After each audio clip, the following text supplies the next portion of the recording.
I find that there are three origins or sources of this second symbol. But firstly, what is it and where is it?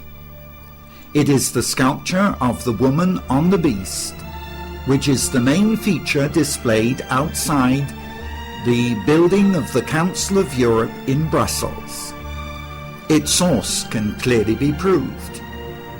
What it represents is the Greek myth of the rape of Europa. It is from this myth and the woman that the continent of Europe got its name.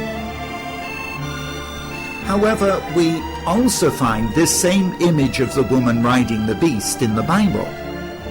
It's in Revelation chapter 17 and chapter 13. And the beast itself is shown in the vision of Daniel in the Old Testament, in Daniel chapter 7. In Greek mythology, where we look at the first source of this symbol, the story is that Zeus, the father of the gods, spied a beautiful woman, Europa, alone on a Phoenician beach, which, by the way, is part of Israel today, and lusted after her. He transformed himself into a bull of dazzling whiteness with horns shaped like a crescent moon, and lay down at her feet. She climbed on his back, and he plunged with her into the waves of the sea before raping her. Europa conceived a son, and after her death she received divine honors as Queen of Heaven, while the bull dissolved into the constellation in the sky known today and seen today as Taurus. Now, it's easy to say that I'm wrong, but also in Brussels, and only 1 kilometre away from the European Parliament with this symbol of the woman on the beast, is a shopping mall. Its central feature is the same woman. But as you can see from these pictures, not one, but many of the surrounding shops and businesses in the mall are named Jupiter, which is the Roman name for the father of the gods, in Greek Zeus. As well as the sculpture outside the building of the Council of Europe in Brussels, both Brussels and Strasbourg European Union parliaments also contain paintings of the woman on the beast. But as if this is not enough, the member states of the European Union have been using this symbol openly since its very commencement, where it is most visible for all to see exactly what it represents.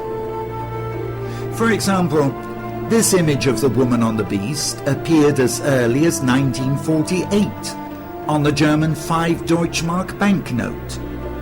She is seen riding the beast in a painting done as early as 1979 on the Berlin Wall. And in 1984 she appeared on a British stamp to commemorate the second European parliamentary elections. In 1992 she appeared on the German EQ coin. The EQ came before the euro.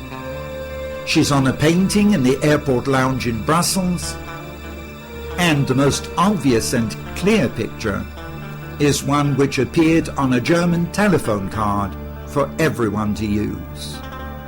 Finally, today, this woman has reappeared with the introduction of the new euro currency, where we find this same woman on the beast, on the back of the new €2 coin in Greece.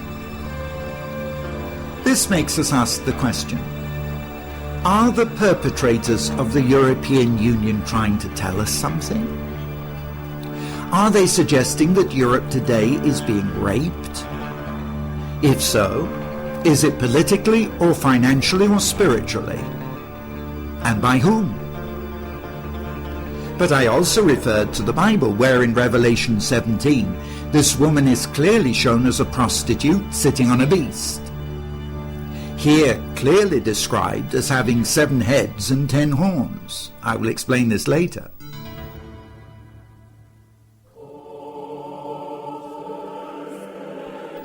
But the woman also has a second name, because written on her forehead is the name Mystery Babylon, which I will also explain later when I show you that ancient Babylon is actually today to be found in Berlin in Europe. Growing up under Greek and Roman culture as well as Hebrew, the men of the Bible must have known the myths which were an important part of the culture surrounding them, especially because even the New Testament was written in Greek, and the inscription over the cross of Jesus was in these three languages, Latin, Hebrew and Greek. Probably Jesus, but certainly Paul, who used illustrations from the Olympic Games and preached in Athens, and John the Apostle, who wrote Revelation, would have understood the myth of Europa and the bull. In Revelation 13, the beast is described as rising out of the sea and having 7 heads and 10 horns. In the Old Testament, this beast appears in 2 forms. The first in Daniel 7, whereas the 4th king or kingdom, it also has 10 horns. But the most significant is the one which I will explain next.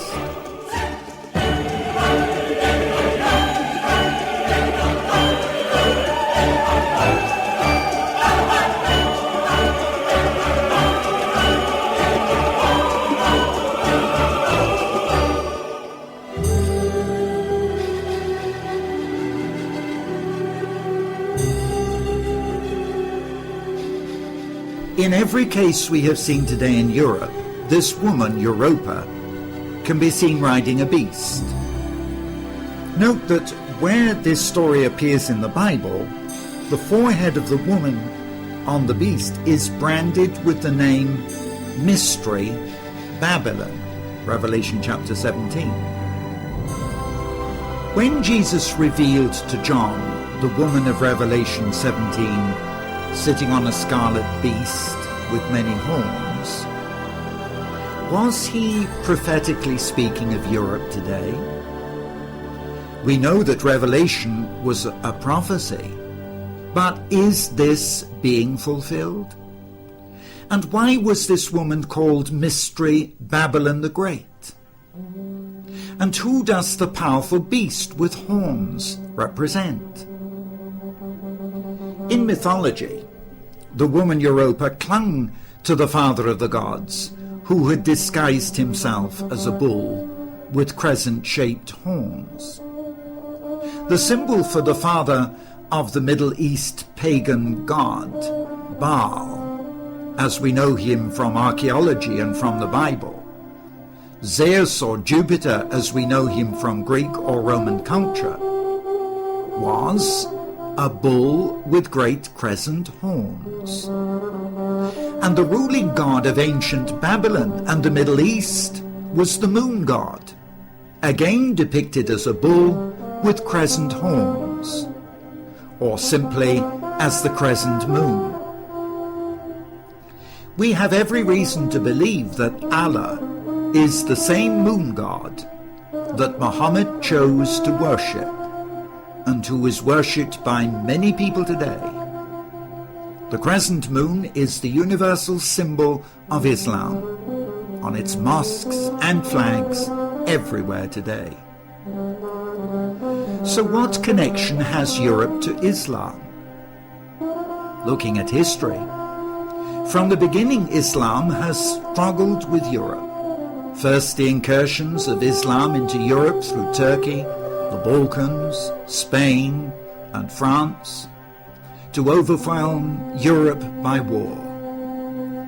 Then the European Crusader invasions into the Bible land of Israel to wrest control of the land back from Islam.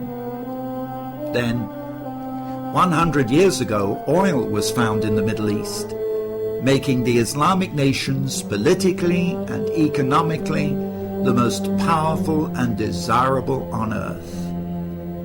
A violent union between Europe and Islam began. In World War I, the European armies fought each other in the Middle East. In 1917, when the French and the British were driving the occupying Turks and Germans out of Israel and Jerusalem and the surrounding lands, the British government cut deals with both Jew and Arab to gain maximum support, laying the foundation of today's conflicts. Britain promised, first to the Jews through Lord Balfour, to view with favour the establishment in Palestine of a national home for the Jewish people, and second to the Arabs, through the British Commissioner in Egypt, to recognise and support the independence of the Arabs from the Turks. This violent union of Europe and the lands of Islam began in World War I, took another twist in World War II.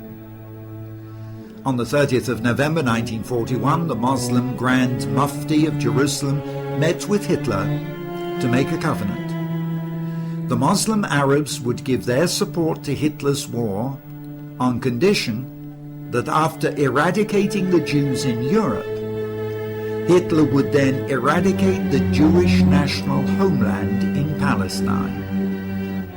Arafat, with whom Europe deals today, is the grandnephew of that Grand Mufti who made this covenant with Hitler. Since World War II, the union between Islam and Europe has continued. A peaceful invasion of Europe has taken place. Migrant workers and refugees have been welcomed in. Germany has 3 million Muslim Turks. France has 5 million North African Muslims. And Britain has 2 million Muslims from her former colonies and elsewhere. Islam is the second largest and fastest growing religion in Britain today. Europe has been penetrated extensively. Islam welcomed liberally.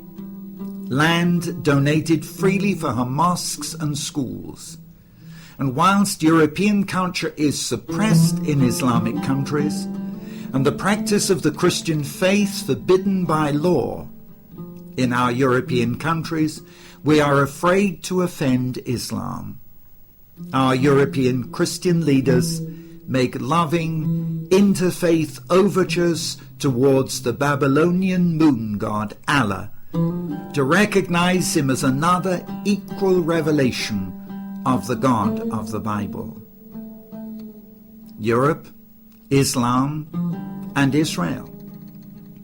The European Union, following in the tradition of Hitler, is one of the greatest political and financial supporters of Arafat's Palestine against the Jews. Europe, month by month, bankrolls Arafat's terrorist organizations to the tune of tens of millions of dollars from the European taxpayer's pocket. Is Europe, the woman, about to be raped by the bull Islam she is riding?